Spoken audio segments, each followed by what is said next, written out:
Salah satu pilar penting demokrasi adalah partai politik. Namun kepercayaan publik terhadap partai politik di Indonesia selalu rendah. Pertanyaan, apa kebijakan yang akan Anda lakukan untuk melakukan pembenahan tata kelola partai politik?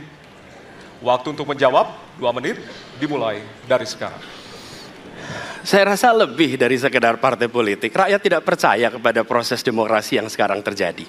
Itu jauh lebih luas dari sekedar partai politik. Ketika kita bicara demokrasi, minimal ada 3. Minimal 3 nih.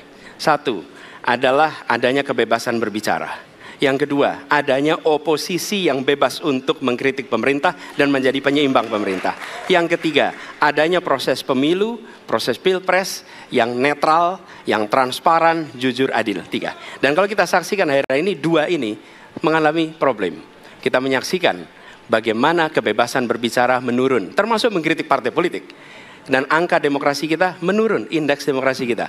Bahkan pasal-pasal yang memberikan kewenangan untuk digunakan secara karet kepada pengkritik, misalnya Undang-Undang ITE atau pasal 14, 15 Undang-Undang nomor 1 tahun 1946. Itu semua membuat kebebasan berbicara menjadi terganggu. Yang kedua, oposisi. Kita saksikan minim sekali adanya oposisi selama ini. Dan sekarang ujiannya adalah besok.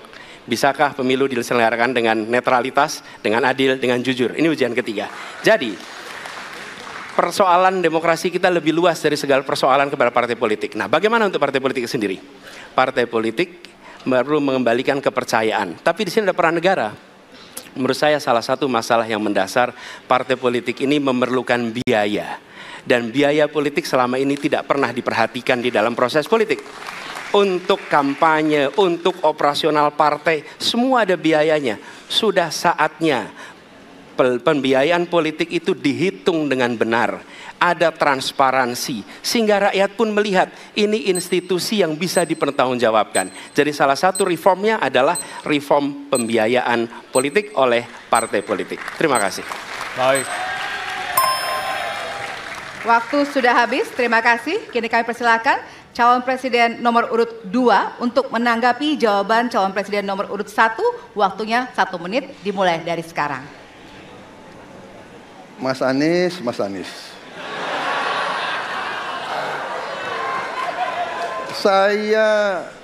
Saya berpendapat Mas Anies ini agak berlebihan.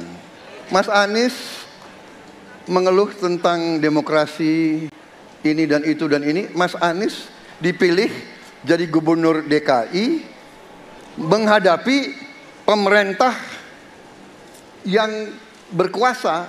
Saya yang mengusung Bapak.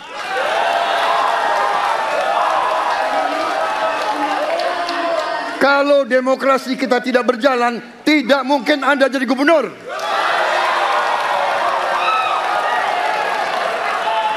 Kalau Jokowi diktator, Anda tidak mungkin jadi gubernur.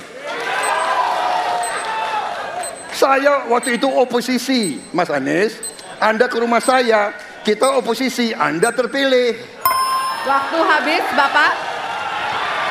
Harap tenang.